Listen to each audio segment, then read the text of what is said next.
Yao, yao.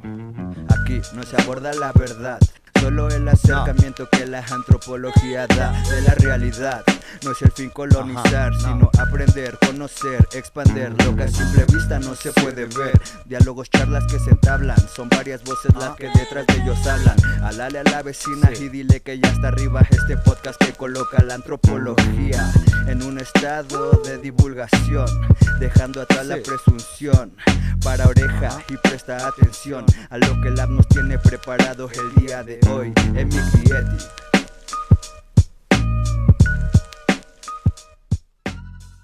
A veces la parte de estudiar la muerte tiende mucho a caer como en el morbo. Claro, no había recaído en cómo ese tipo de cuidados siguen siendo igual por generaciones, no solamente como relatos, sino también como acciones.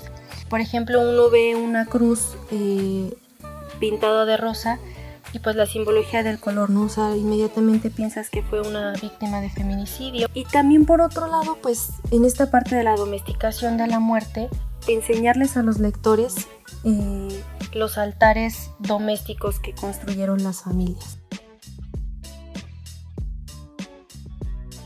Hola, bienvenidos, bienvenidas y bienvenides a este podcast Emic y Etic, Diálogos desde la Antropología. Este es un proyecto piloto para dar difusión a los trabajos de investigación del Departamento de Antropología de la UAM Iztapalapa. Les damos la más cordial bienvenida. Mi nombre es Carla Ballesteros y voy a conducir esta sesión. Vamos a iniciar con una invitada muy especial para nosotros en el laboratorio, que es Lisbeth González Mejía. Ella es licenciada en Antropología y terminó su investigación en mayo de 2022. Nos emociona muchísimo que ella sea la madrina de este proyecto y que nos venga a platicar sobre su tesis, que se titula Memorias del futuro, una etnografía de los cambios en los procesos del morir, la muerte y el duelo en el contexto de COVID-19. Y es muy relevante porque en la época de COVID, es decir, desde marzo de 2020 a mayo de 2022 aproximadamente, fue muy fuerte para todos y todas. Y bueno, la muerte es un aspecto que nos trastocó muchísimo. Y sobre todo las formas de pensarla, vivirla y concebirla también. Y bueno, para hablarnos de este tema, Liz, cuéntanos primero cómo escogiste tu tema de investigación y si nos puedes hablar un poquito de este. Bueno, antes que nada, pues quiero agradecer el espacio y sobre todo también dar las gracias por abrir este tipo de diálogos para darle difusión a nuestros trabajos de investigación. Bueno, yo escogí mi tema pues de una manera bastante como apresurada, porque recuerdo que a lo largo de la licenciatura siempre me ha llamado mucho la atención la forma en la que se trata la muerte en distintas culturas. Yo tenía en mente hacer una investigación acerca del Día de Muertos en la Ciudad de México con todo esto que ha venido del desfile de Día de Muertos, la mega ofrenda, entonces como que realmente yo quería hacer mi trabajo sobre ese tema. Sin embargo, pues al momento de que sale la parte de los proyectos de investigación, pues también viene toda esta situación de la pandemia. Entonces en ese lapso yo empezaba a ver las noticias y había muchos reportajes de familiares que estaban muy inconformes con el tratamiento de la enfermedad que había en algunas instituciones de salud. O sea, era ver personas que les entregaban una urna y les decían que era su familiar, pero no tenían como la certeza de que en realidad sí fuera su familiar, ¿no? Entonces sentía yo que había como un trato muy deshumanizante. Desde el hecho de compartir no solamente cifras y a lo mejor hacer uno que otro reportaje visibilizando la situación de estas familias. Entonces, creo que ese fue el punto más importante para definir mi tema de investigación. Sin embargo, pues todo el trabajo de campo es muy incierto porque nuestras ideas pueden cambiar, también cambia el contexto en el que estamos. Y yo digo, ya que es un espacio de mucha confianza entre colegas, este podcast, pues la verdad es que la tesis tiene 2 casos familiares. Si bien estos casos etnográficos no están relacionados a la muerte por COVID, pues la defunción de mis abuelas sucede en este contexto y también me doy cuenta que sus rituales funerarios también cambian. Y de alguna manera, al momento de hacer este trabajo de campo, yo encontré un muy buen amigo que decidió compartirme también la historia de su papá, que lamentablemente sí falleció por COVID-19. Y justo, por ejemplo, pues se me hacía como muy interesante retomar en la tesis el contexto histórico de los rituales funerarios, ¿no? O sea, pensar si realmente han sido así como los conocemos ahora durante tiempo atrás. Entonces, para mí fue muy importante hacer este breve contexto histórico dentro de la tesis, y quiero sugerir, por ejemplo, aquí un libro que es La idea de la muerte en México del doctor Claudio Lovnitz, que es muy importante y es de una consulta muy general para quienes estén interesados en el tema de la muerte, ¿no? Y bueno, eso me hizo ver que realmente las ideas, la cosmovisión, la forma del tratamiento de los restos mortales han cambiado a lo largo del tiempo, no nada más en la Ciudad de México, sino hablamos de todo el mundo prácticamente. Entonces, pues justamente esta tesis también hace eso, ¿no? En un lapso a lo mejor de 1 año y medio, que fue lo que duró la investigación, del primer caso etnográfico al segundo ya hubo cambios, y del segundo al tercero pues también hay cambios. Entonces, creo que eso fue lo que me hizo decidir como que mi tema de investigación, el ver cómo estaban emergiendo algunas prácticas nuevas de cómo ritualizar la muerte, de cómo socializar un duelo, y cómo las restricciones sanitarias impedían hacer ciertas prácticas sociales. Ok, oye, pues suena bastante interesante, pero sobre todo difícil en el proceso de realización, ¿no? Pero también algo interesante de tu tesis es sobre todo esta propuesta conceptual de hablar de las memorias del futuro. ¿Nos podrías hablar un poco más de estas? Sí, claro, mira, hablar de la memoria en la tesis hizo que muchas ideas se aterrizaran en el papel, ¿no? Durante el trabajo de campo comencé a ver y a escuchar cómo los dolientes de cada caso referían mucho el tema de memorializar a sus difuntos, y que tiene que ver justo con la acción de conmemorar algo o a alguien que del pasado se sucede al presente. Entonces las familias hablaban mucho sobre sus recuerdos, sobre sus memorias, de situaciones que relataban y de cómo ellos eran testigos de aquellas historias familiares. Entonces, hablar de las memorias de futuro es referir a las generaciones que vendrán mañana y a nuestra capacidad de adiestrarlas con los empaquetados memoriales que vamos construyendo. En este caso, la tesis misma se vuelve un producto del pasado y el presente para el mañana. Y bueno, otra manera de contestar la pregunta es haciendo otra que también es sugerente.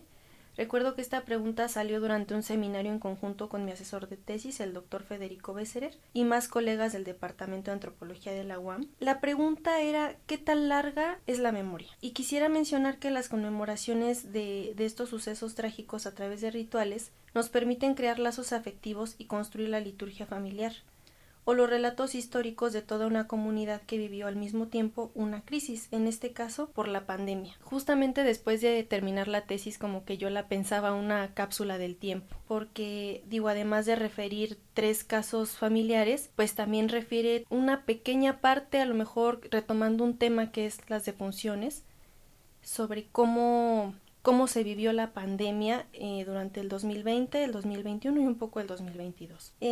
Por esa misma razón, pienso que los rituales funerarios son ceremonias que permiten reafirmarnos como familia. Son eventos en donde las líneas temporales se tambalean en un solo momento solemne, en donde el pasado y el presente danzan al son de la incertidumbre del futuro.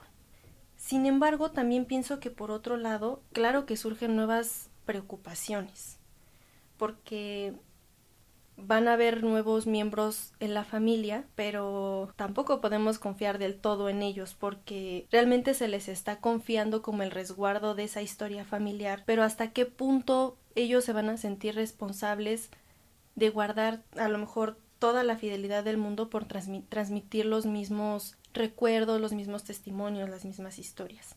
Entonces también hay que tener cuidado con no romantizar a estas memorias del futuro. ¿Por qué? Porque también van a surgir nuevos como acontecimientos, van a haber van a estar inmersos en un contexto totalmente diferente. O sea, ¿quién nos dice si no en el futuro a lo mejor vaya a haber una nueva pandemia, ¿no? Que esperemos que no, de verdad. Entonces, pues nada nos garantiza como tal una transmisión genuina de estos acontecimientos. Por esa misma razón, también en la tesis me pareció muy importante vincular este concepto de memorias del futuro con la parte de añadir también conceptos importantes como los lugares de la memoria o los objetos de la memoria también que son capaces de sostener la realidad.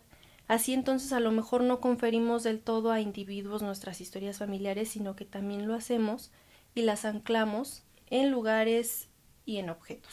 Claro, el tema de romantizar la memoria es clave en esto y creo que las nuevas generaciones, más que una responsabilidad, también tendrán nuevas formas de guardar sus propios recuerdos, ¿no? Y algo que nos llama mucho la atención y seguro que muchos y muchas también se sentirán identificados es hacer trabajo de campo en pandemia. Cuéntanos, ¿cómo fue realizar trabajo de campo en pandemia? Y me adelanto con otra pregunta. ¿Qué nos recomiendas al utilizar historias de vida como herramientas metodológicas en la antropología? Bueno, la primera pregunta, ¿cómo realizar trabajo de campo en pandemia? Pues no estoy segura si fue difícil o no fue difícil. Realmente creo que lo que para mí fue complicado, sobre todo en estos dos casos etnográficos que son íntimos para mí, pues más bien fue como desvincularme un poco de la situación, quizás como por concebirme primero como investigador antes que familiar, un poco para no dejarme quebrar por la emoción que te genera el duelo. Entonces yo trataba como también de ser un apoyo para mis familiares. Entonces creo yo que eso fue como que lo más complicado para mí. Igualmente cuando sugieres que hay nuevas formas de hacer memoria, de dónde guardar y almacenar esa memoria, pues justamente creo que hacer trabajo en pandemia y utilizar la digitalidad fue algo sumamente importante y también era una parte de cómo vamos a realizar el trabajo o cómo realizaron algunos el trabajo durante la pandemia, ¿no? Por ejemplo, yo recuerdo que utilicé muchas capturas de pantalla de los perfiles de Facebook porque las plataformas de redes sociales virtuales se convirtieron pues en ese lugar, en ese medio para interactuar, para socializar el duelo, para transmitir a los demás familiares, amigos, conocidos por lo que uno estaba pasando. Y era bien interesante como que analizar las dinámicas porque, por ejemplo, había familiares que ponían el moño negro en su foto de perfil y a veces la acompañaban de un emoji, ¿no? Bueno, falleció una de mis abuelitas, bueno, las dos, pero hablando en una en especial. Entonces ponían la foto de perfil del moño negro y la acompañaban de un emoji de una persona de la tercera edad. E inmediatamente las personas allegadas empezaban como a transmitir mensajes como bien específicos, como tu mamá ya está en un mejor lugar. Entonces era como ver todas esas dinámicas en las plataformas de redes. También me acuerdo que compartían stickers, compartían como poemas, compartían los avatares que ya están ahorita también en Facebook y también compartían videos de estas personas que habían fallecido y eso me pareció sumamente importante poder ponerlo en la tesis.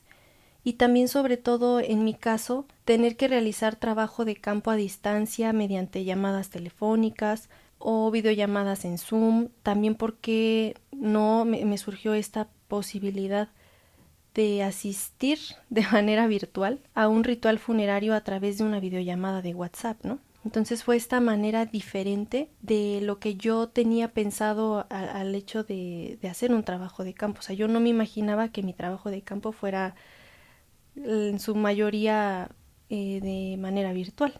Y en cuanto a la otra pregunta de la historia de vida como herramienta metodológica, yo en la tesis no la puse como historia de vida, sino la puse como historia revivida, porque me llamaba mucho la atención que cuando uno habla de historias de vida, a veces casi siempre surge como en primera persona.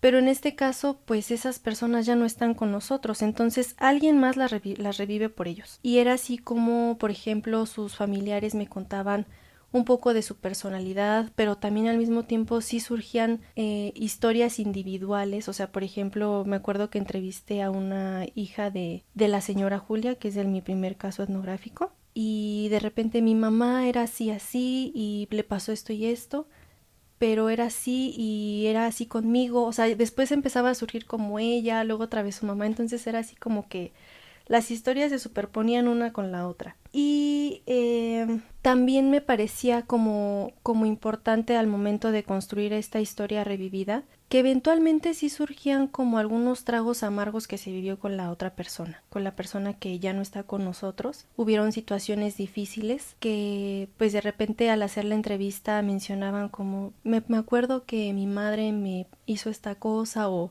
pasó esto o surgió tal problema, pero ya no importa, ya se olvida y hay que recordar lo mejor de cada persona. Y me pareció muy importante rescatar esto porque justo en esos discursos, de revivir estas historias, justamente sucede como la parte del perdón, de perdonar aquello que nos lastimó para dignificar, para glorificar estos testimonios y poder amalgamarlos en una sola liturgia familiar y poder transmitir lo mejor de cada uno de nosotros a las generaciones que vienen.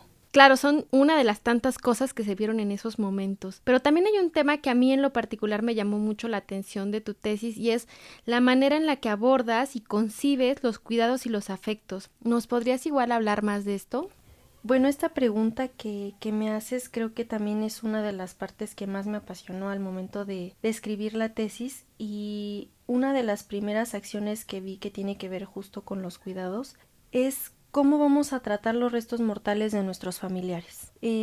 No sé, desde el hecho de contratar una funeraria, desde el momento de cómo vamos a retrasar esos fenómenos cadavéricos para por lo menos socializar algunos últimos momentos a través del velorio. Creo que esa primera parte me apasionó muchísimo porque al mismo tiempo también surgían como ideas de cómo cuidamos a los demás, a toda la familia si hay un cadáver ahí, ¿no?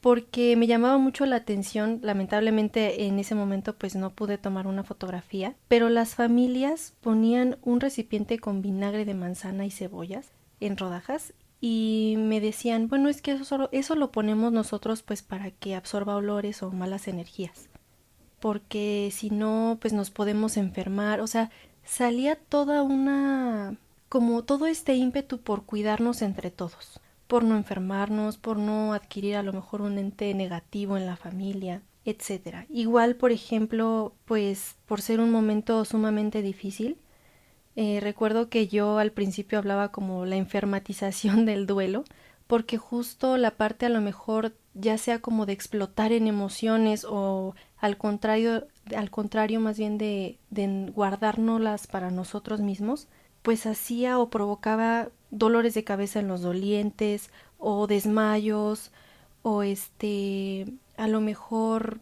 ¿cómo podría decirlo? Es que realmente a veces eran momentos en los que parecía que el alma se salía del cuerpo, o sea, era un desgano total y de repente como la familia, entre todos echaban aire a la persona que se sentía mal o le hablaban a los médicos o llevaban pastillas. O sea, realmente era un momento donde todos se cuidaban y trataban de estar pues en lo que se podía, a lo mejor no como tal el contacto físico que se deseaba en ese momento, pero trataban como de contener a la persona emocionalmente, ¿no? De igual manera, retomando el tratamiento de los restos mortales, pues justamente el darles una ubicación. ¿Por qué? Porque ese lugar después nos va a dar cita a nosotros y sabemos dónde está nuestro familiar. Creo que eso es muy importante, tener un sitio para ellos y para nosotros, porque ese sitio nos va a ayudar mucho a recordar y a recordarnos a nosotros mismos, de recordar a quién perdimos y lo que perdimos, y cómo estos lugares también son, bueno, también los proveemos de cuidados, ¿no? Por ejemplo, cuando nos damos cita en los días de aniversario luctuoso, en los días de muertos, en los cumpleaños de los difuntos, y cómo limpiamos cuidadosamente las lápidas, ponemos flores frescas, quizás les ponemos a lo mejor una canción o les cantamos directamente. Entonces creo que también eso tiene mucho que ver con la idea de cuidar, y también que esos cuidados están cargados de afecto. O sea, realmente creo que cuidamos porque sentimos. Y también la parte de cuidados que mencioné en la tesis, pues era justamente el acompañamiento de los últimos días de los familiares. O sea, en los tres casos es que dele cuidados paliativos porque ya no hay nada que hacer, ¿no? Entonces, al momento de acompañar en estos últimos días, en algunos casos pues surgía cómo los familiares trataban de recordarle a la persona que estaba enferma su vida, y al mismo tiempo ellos también recordaban. Entonces esos últimos días realmente eran trabajos de memoria muy fuertes y muy pesados por tratar quizás de construir ágilmente una historia de la persona que falleció. También me parece importante justamente hablar del cuidado o del sumo cuidado que hacemos nosotros para construir una historia familiar. En el momento en el que decidimos a lo mejor no recordar los malos momentos, sino los buenos momentos, o sea, la forma de glorificar y dignificar los testimonios, creo que también eso me parece una tarea de cuidados. Y justamente hablar, o me gusta mucho el capítulo 3 de la tesis, en un apartado que tiene que ver justamente con la vejez y el impacto que tuvo esta abuelita amorosa para construir los recuerdos de sus nietos, ¿no? De los infantes de la familia, y cómo sus relatos tenían un peso legal en la familia pesadísimo. ¿Por qué? Porque a lo mejor era la más longeva de la familia, por el rol de género que tenía en la familia. Entonces, esta parte en la que ella hizo ese trabajo de cuidados de memoria, hizo que sus nietos dijeran, bueno, es que si mi abuelita nos cuidó y nos recordó cómo éramos, pues a nosotros también se nos queda esa deuda, ¿no? De cómo vamos a transmitir esos recuerdos con mi abuelita, para a lo mejor nuestros hijos, para sus bisnietos que quizás ella pues obviamente ya no pudo conocer, ¿no? Solamente conoció una vez a la señora Rosa, a la que me refiero. Y justamente esta última idea tiene que ver que los cuidados también son productos de intercambio transgeneracional, porque nos produce y nos reproduce como colectivo familiar. Claro, no había recaído en cómo ese tipo de cuidados siguen siendo igual por generaciones, no solamente como relatos, sino también como acciones. Pues muchísimas gracias, Liz. También quisiera saber un poco sobre el recurso visual. También es muy importante en tu texto el valor que le das y cómo utilizas las fotografías. ¿Podrías compartirnos sobre el uso de las mismas? Sí, claro, pues el uso de las fotografías en la tesis fue muy importante. La verdad, al principio yo decía, pues puro texto. Pero no, o sea, realmente me di cuenta que era importante ilustrar la investigación para que los lectores vieran cómo estas familias hicieron sus rituales funerarios, cómo se hace un novenario, cómo fue un velorio, cómo es un altar doméstico, la imagen de tener un nicho en... Ahora, bueno, sí, digamos que un nicho dentro de la casa, ¿no? Porque ya no, las cenizas, las urnas de las cenizas ya no se podían llevar a nichos en iglesias o en cementerios. Simplemente era socializar con ellos en un espacio de la casa. Entonces yo quería que los lectores pudieran ver todas esas imágenes, esta parte creativa de las familias, porque de verdad era, o es más bien muy interesante cómo las familias se esfuerzan por recordar, por anclar sus memorias a un espacio dentro del hogar, que igual tiene mucho que ver con cuidados, porque no nada más es edificar el altar y que se quede ahí, sino que todo el tiempo a lo mejor limpiar la foto. Había familias que hacían de comer y le ponían un plato de comida al altar, prenderle la veladora, cambiarle las flores, poner inciensos, incluso por ejemplo en un caso de etnográfico, era muy interesante ver cómo la familia se había hecho de un dispositivo electrónico en donde todas las horas y todos los días transmitía videos e imágenes de su familiar. Entonces también esta parte es sumamente importante, que los lectores la puedan ver a través de imágenes. Lo único que a lo mejor me parecía a veces como difícil, o que yo prefería, era que ellos me mandaran a mí las imágenes antes de tomarlas yo. No me quería sentir como invasiva. A veces la parte de estudiar la muerte tiende mucho a caer como en el morbo de la gente. Entonces no quería como... Y ahora le voy a tomar una foto a esto porque me gusta. O sea, no, por eso me parecía también un poco, pues, frívolo de mi parte. Entonces prefería a lo mejor que me dijeran o me compartieran las imágenes ellos. Claro, sobre todo un cuidado de la representación de la muerte, ¿no? Sí, y también en la tesis es muy comparativa entre los casos. Al final hay como un análisis transversal de los casos.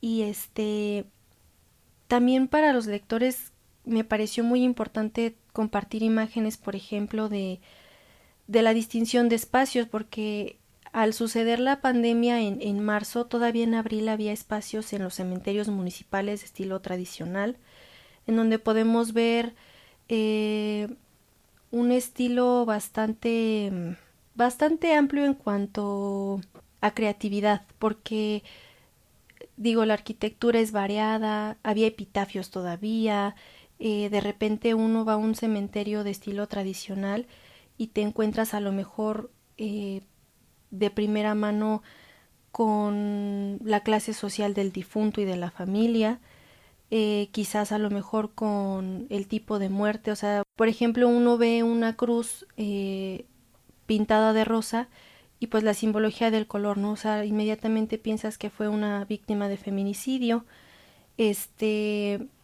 Quizás a lo mejor cuando uno ve juguetes en una tumba, bueno, se trata de un infante fallecido. Entonces, esa era como la idea también de poder mostrar a los lectores cómo cambiaba este paisaje del cementerio, por así decirlo.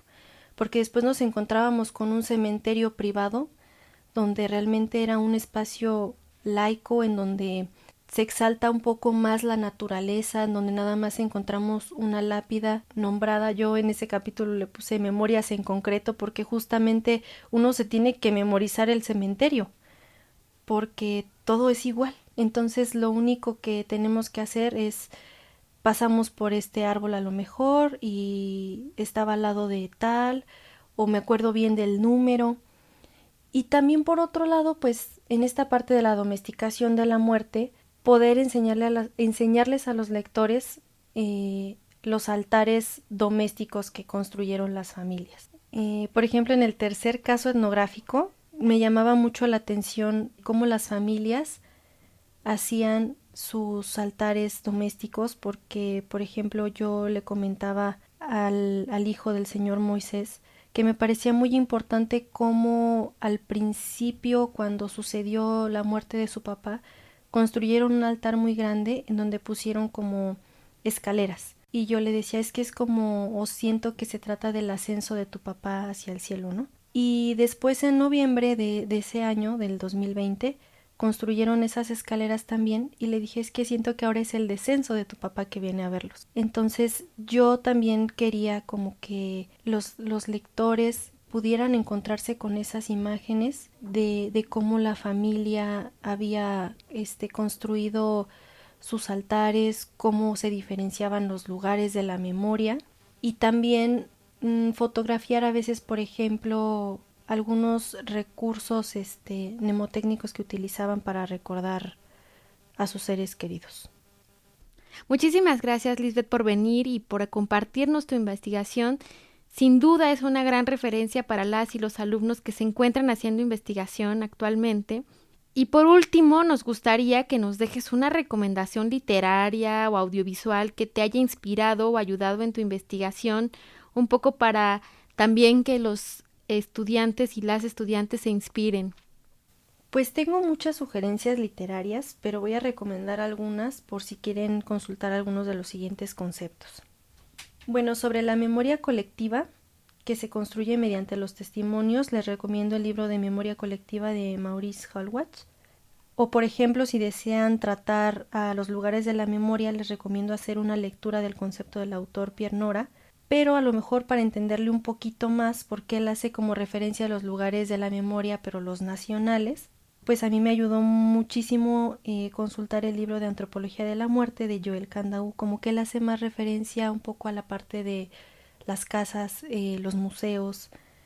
Entonces me ayudó un poquito más a aterrizar mis ideas con este autor. Y también con él podremos ver conceptos como objetos de la memoria o recursos mnemotécnicos, o el concepto que él maneja sobre la memoria autorizada, que es súper interesante cuando hablamos de la construcción del relato de la historia familiar. y justo lo podemos vincular a las propuestas teóricas que tiene Ricoeur en tanto al perdón y el olvido selectivo, y así se perfilan los mejores testimonios para transmitir a las generaciones venideras. Era realmente como muy interesante esta investigación teórica porque pues como que los conceptos que ofrece cada autor tienen ciertas relaciones y empezamos como que a hacer esta telaraña teórica de cómo ese autor le contesta a otro y a lo mejor le puede sugerir más cosas. Entonces creo que es muy importante que como investigadores tengamos esa capacidad de relacionar las teorías de los autores. Y bueno, como dije antes, si quieren estudiar antropología de la muerte, pues sí es de consulta obligada el libro de Claudio Lovnis de La idea de la muerte en México, y el otro que es Antropología de la muerte del autor Luis Vicent Thomas. Y bueno, yo en lo particular quisiera compartirles otro libro muy especial para mí porque fue la semilla que hizo crecer esta inquietud que tengo por seguir investigando sobre el tema de la muerte, y es el libro Muerte a filo de obsidiana de Eduardo Matos Moctezuma. Te agradecemos muchísimo, Liz, por estar con nosotros y por hablarnos de tu tema de investigación, que sin duda es muy importante platicar sobre el mismo y bueno, también conocer otras historias sobre la muerte. No nos queda más que despedirnos. Este es el podcast EMIC y ETIC, una producción del Laboratorio de Antropología Visual. Nos vemos en el siguiente capítulo. Hasta la próxima. Preproducción, Omar Illich López y Carla Ballesteros. Producción en línea, Mariana Martínez y Jacqueline Palacios. Edición y postproducción, Juan Ortiz Gervasio. Música original, Tenoch. Rectora de la Unidad Iztapalapa, Verónica Medina Bañuelos. Secretario de Unidad, Javier Rodríguez Lagunas. Director de la División de Ciencias Sociales y Humanidades, José Régulo Morales Calderón. Jefa del Departamento de Antropología, Rocío Gil Martínez de Escobar. Responsable del Laboratorio de Antropología Visual, Carla Ballesteros.